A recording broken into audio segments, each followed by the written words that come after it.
私の彼氏、ケビン・ウッズは法医学者だった。そんな彼の彼女である私は、かつて彼が投獄させた元受刑者に誘拐された。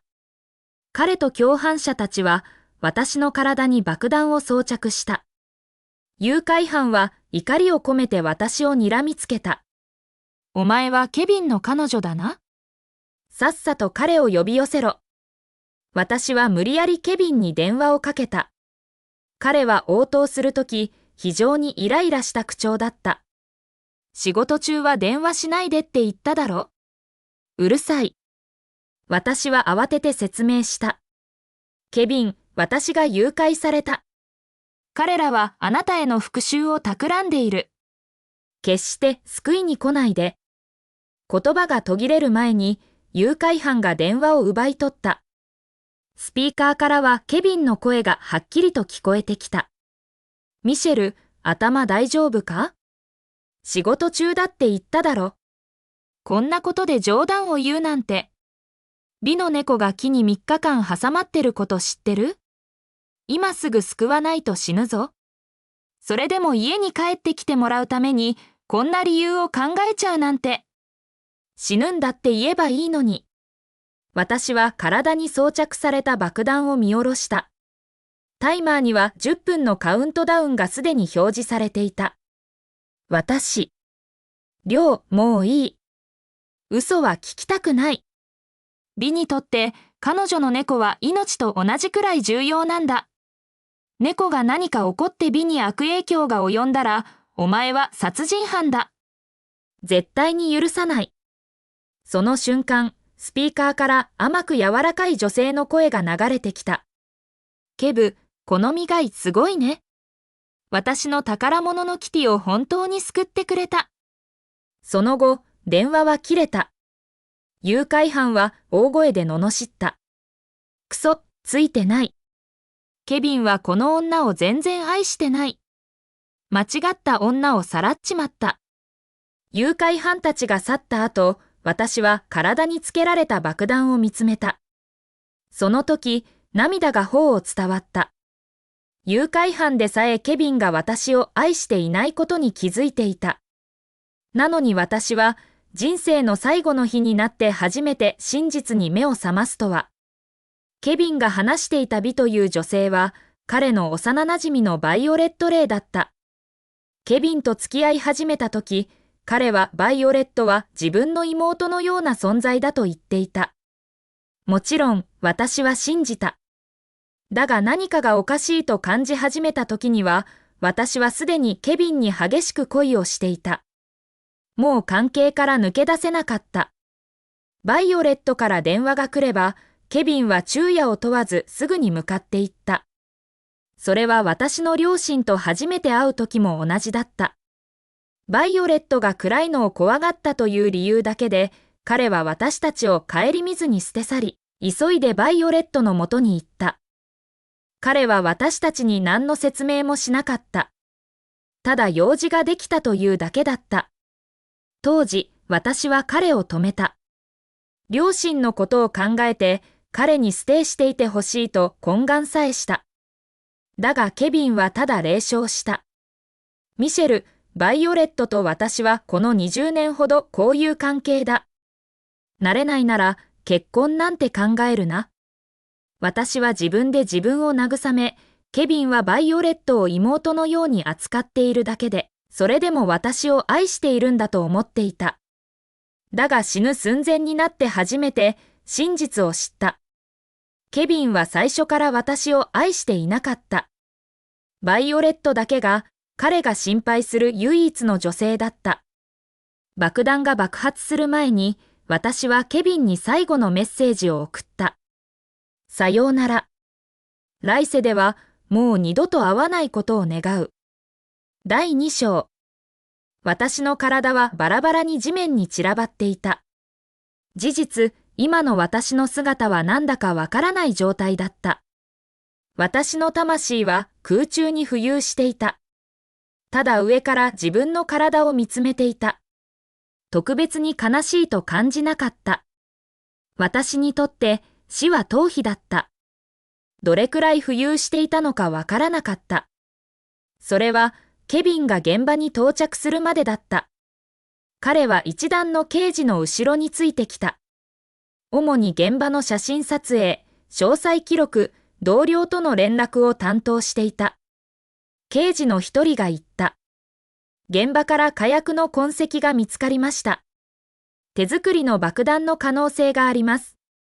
問題は、被害者の身元が今のところ特定できていないことです。ケビンは眉を潜めて私の体を見た。私はどこか緊張感を感じ始めた。なぜか奇妙な期待感が湧いてきた。もしケビンが被害者が私だと知ったら後悔するだろうか？私はケビンを見つめ続け、その目に認識の光が宿るのを願った。だがケビンはただ無表情なまま立ち上がった。被害者は女性で、服装の破片から見ると流行っているものを着ていたようだ。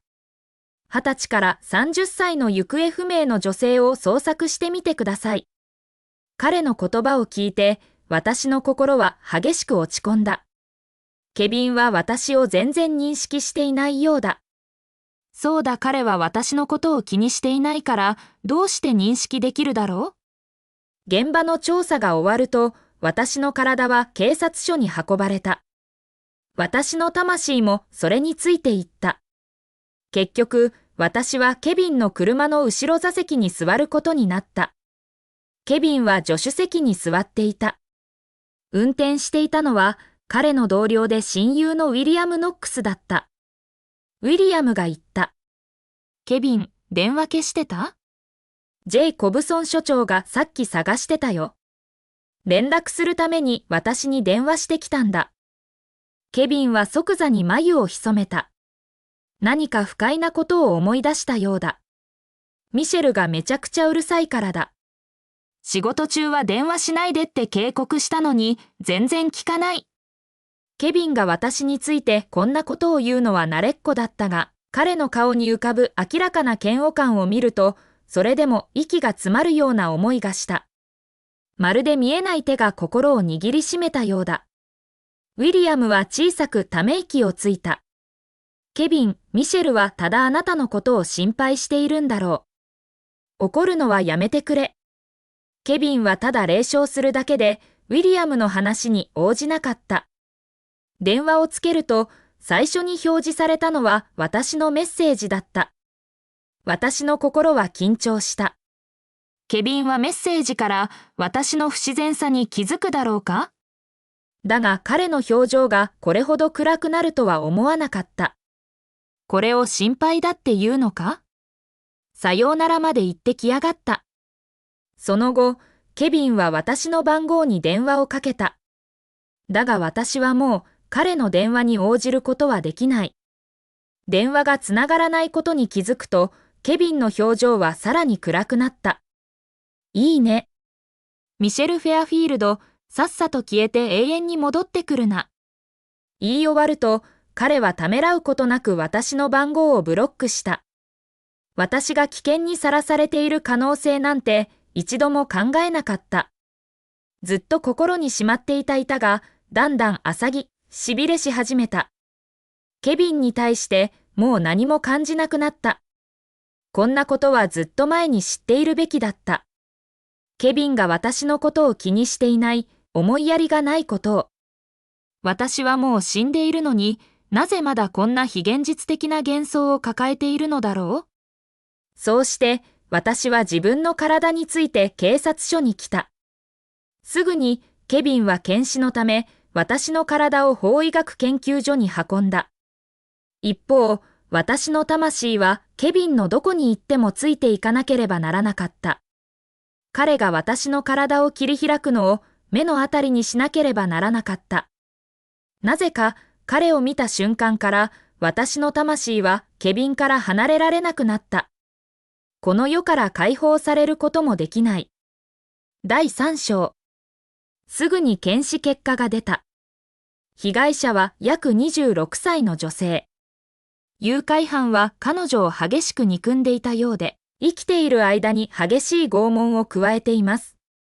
最終的には爆発により死亡しました。